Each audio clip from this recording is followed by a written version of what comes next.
Assalamualaikum warahmatullahi wabarakatuh. Pada kesempatan kali ini, kami, kelompok 2, ingin memaparkan materi mengenai negara dan konstitusi.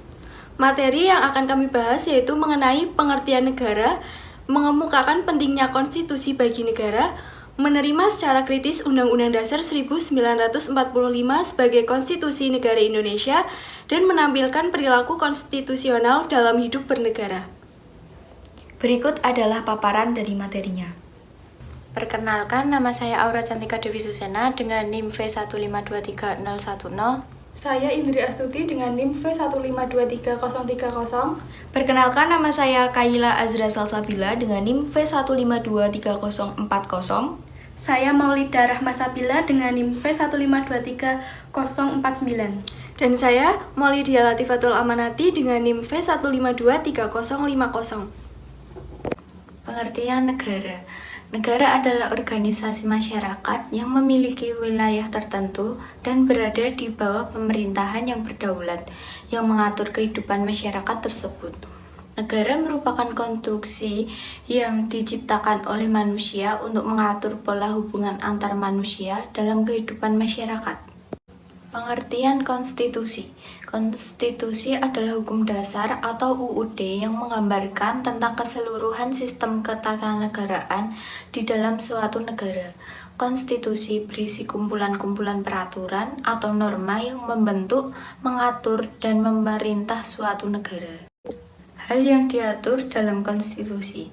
Ada 3 hal yang dapat diatur oleh konstitusi. Yang pertama, jaminan hak asasi manusia bagi seluruh warga negara dan penduduknya. Yang kedua, sistem ketatanegaraan yang mendasar.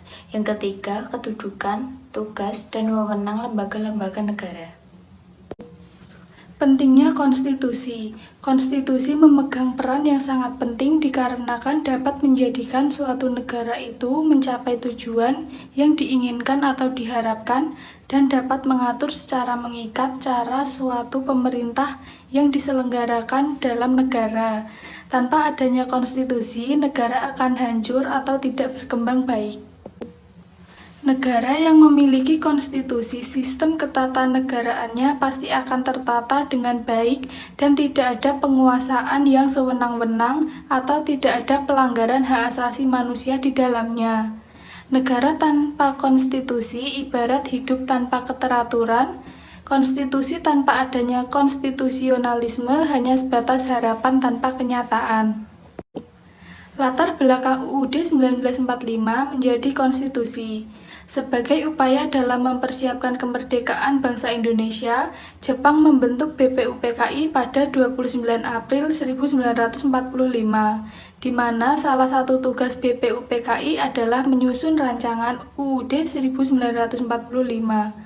Rancangan UUD 1945 merupakan isi dari Piagam Jakarta.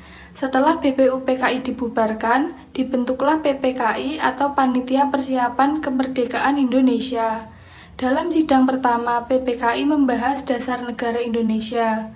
Selain itu, penetapan Undang-Undang Dasar 1945 sebagai konstitusi negara Indonesia juga dilakukan pada hari yang sama, 18 Agustus 1945. Tahap penetapan UUD 1945. Jadi, penetapan UUD 1945 sebagai konstitusi negara Indonesia oleh PPKI dilakukan dalam 2 tahap. Yang pertama, yaitu pengesahan pembukaan UUD negara Indonesia yang terdiri dari 4 alinea. Yang kedua, pengesahan batang tubuh Undang-Undang Dasar Negara Indonesia yang terdiri atas 16 bab, 37 pasal, 4 pasal aturan peralihan, dan 2 ayat aturan tambahan. Selanjutnya, apa sih pengertian dari Undang-Undang Dasar 1945 secara konstitusi? Jadi, pengertian dari Undang-Undang Dasar 1945 sebagai konstitusi negara yaitu yang pertama bersifat mengikat. Artinya, seluruh komponen dalam negara itu harus menaati UUD 1945 tersebut. Kemudian yang kedua, Undang-Undang Dasar 1945 berisi norma-norma, kaidah, aturan, atau ketentuan yang harus dilakukan dan ditaati oleh semua komponen negara. Yang ketiga yaitu Undang-Undang Dasar 1945 berfungsi sebagai hukum tertinggi sehingga dijadikan pedoman hukum bagi setiap peraturan perundangan di bawahnya. Karena dalam aturan dan hukum di negara kita kan ada hierarkinya. Kemudian UUD 1945 itu berada di atas sehingga hukum-hukum di bawahnya harus berpedoman dengan UUD 1945. Kemudian yang terakhir yaitu setiap tindakan dan kebijakan pemerintah harus sesuai dan berpedoman pada UUD 1945. Kemudian materi selanjutnya, mengapa sih UUD 1945 itu penting bagi konstitusi dalam negara kita? Jadi salah satu hal yang menjadi pentingnya Undang-Undang Dasar 1945 sebagai konstitusi ini adalah sumber dan pedoman hukum tertinggi bangsa Indonesia dalam menegakkan peraturan di negara kita. Adanya UUD 1945 ini dapat membuat semakin kuatnya konstitusi negara dalam menegakkan keadilan. Terbukti dengan adanya misalkan dalam beberapa pasal mengatur tentang hukum bagi pemerintah atau pejabat yang melakukan korupsi, kemudian juga untuk rakyat-rakyat yang mungkin melanggar peraturan lalu lintas, dan itu kan diatur dalam UUD 1945, sehingga UUD 1945 itu bertujuan untuk menegakkan suatu keadilan dalam negara kita. Selanjutnya adalah perilaku konstitusional. Jadi, perilaku konstitusional adalah perilaku-perilaku yang senantiasa berdasar dan hanya berpijak pada aturan-aturan penyelenggaraan bernegara yang tertuang dalam Undang-Undang Dasar 1945. Seperti yang telah dipaparkan dengan materi sebelumnya, bahwa konstitusi adalah suatu pedoman yang berfungsi untuk memberikan petunjuk bagi negara kita dalam melakukan kehidupan bernegara. Adapun perilaku konstitusional adalah suatu perwujudan atas implementasi dari konstitusi, yaitu Undang-Undang Dasar 1945. Penerapan perilaku konstitusional.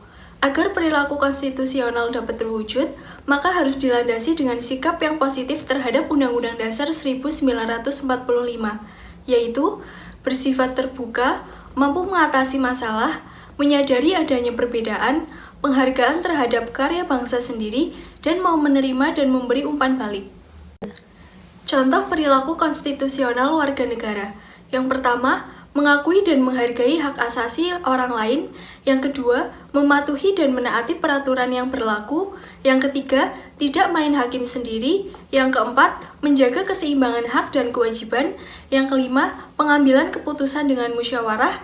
Yang keenam, memberikan kritik dan saran melalui wakil rakyat. Contoh perilaku konstitusional. Perilaku konstitusional bagi penyelenggara negara. MPR, yang pertama, mengubah dan menetapkan undang-undang dasar. Yang kedua, melantik presiden dan wakil presiden. Yang ketiga, memberhentikan presiden atau wakil presiden dalam masa jabatannya menurut undang-undang dasar. Contoh perilaku konstitusional presiden dan kementerian negara. Yang pertama, mampu secara rohani dan jasmani untuk melaksanakan tugas sebagai presiden dan wakil presiden. Yang kedua, mengajukan rancangan undang-undang kepada DPR. Yang ketiga, menetapkan peraturan pemerintah untuk menjalankan undang-undang. Contoh perilaku konstitusional. Dewan Perwakilan Rakyat atau DPR. 1. Bersidang sedikitnya 1 kali setahun. 2. Membentuk undang-undang. 3. Membahas rancangan undang-undang bersama Presiden. Contoh perilaku konstitusional. Dewan Perwakilan Daerah. 1. Mengajukan undang-undang tentang otonomi daerah. 2. Pembentukan dan pemekaran daerah atau penggabungan daerah kepada DPR. Contoh perilaku konstitusional. TNI dan Polri. 1. Mempertahankan, melindungi, dan memelihara keutuhan serta kedaulatan negara. 2. Menjaga ketertiban dan keamanan masyarakat. Contoh perilaku konstitusional yang perlu dihindari. 1. Melanggar apa yang menjadi isi konstitusi atau peraturan dan norma yang telah ditetapkan. 2. Menggunakan konstitusi untuk kepentingan pribadi atau kelompok, atau bahkan untuk memperkaya diri sendiri. Sekian presentasi dari kelompok kami, kurang lebihnya mohon maaf. Wassalamualaikum warahmatullahi wabarakatuh.